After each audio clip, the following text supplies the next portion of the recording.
Palli, velkomin. Herru, það Grindavík í bikarnum á laugardaginn. Hvernig svona leggst sá leikur í? Bara mjög, hlökkum mikið til að spila og ætlum okkur að náðum langt á kostur er, þannig að hann leggst bara mjög vel í okkur. Við mættum í deildinni.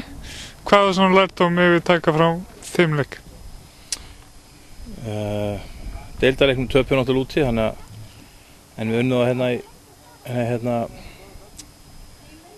horfum á það hérna móti Káa, þar sem er unnu og spiluðu flottan leik, þannig að við höfum séð svona tveir sem höfum séð á spila og þeir eru með flotta og góða menn í náttúrulega öllum stöðum, þannig að við þurfum bara að halda áfram að vera þéttir og passa markið okkar eins og kostur er, og við getum svo sem alltaf lummað inn einu marki, sko, ég hef engar ágjörð því, en það er aðalega að stoppa þeirra hættulegustu menn sem eru fram á við, og þeir eru duglegir að skipta mönnum inn út, þannig að við svo sem erum ekki alveg á hreinu hverjir verða þarna í fremstu víglínunni hjá þeim, en þeir alveg saman hverju það er, þá eru þau með öfluga menn, og þannig að lærdómurinn er bara að við þurfum að vera tánum frá fyrstu mínútu, ekki að vera undir 2-3-0 eða leikur rétt byrjaður.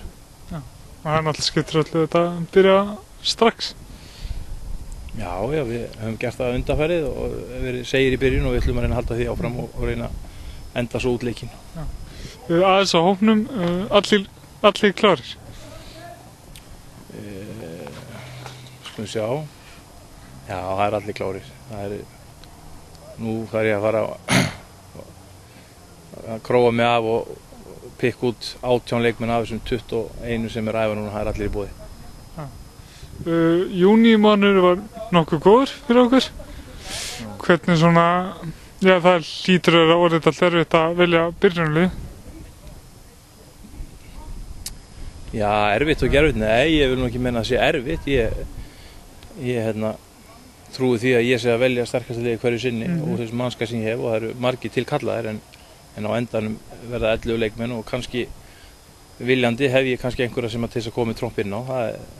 Það er erfitt að lesa í það, held ég, en klárlega velji ég þetta lið til þess að vinna og treysti öllu þeim leikmennum sem ég læt byrja, þá væntanlega fremur heldur en þessi sem þurfa að sitja á bekknum, jafnvel sem er út úr hóp, en vissulega svo sem er þetta erfitt, en þetta er bara gaman samt að standa í því að geta þurft að klóra sér í hausnum og fá að velja góða hópboltamenn.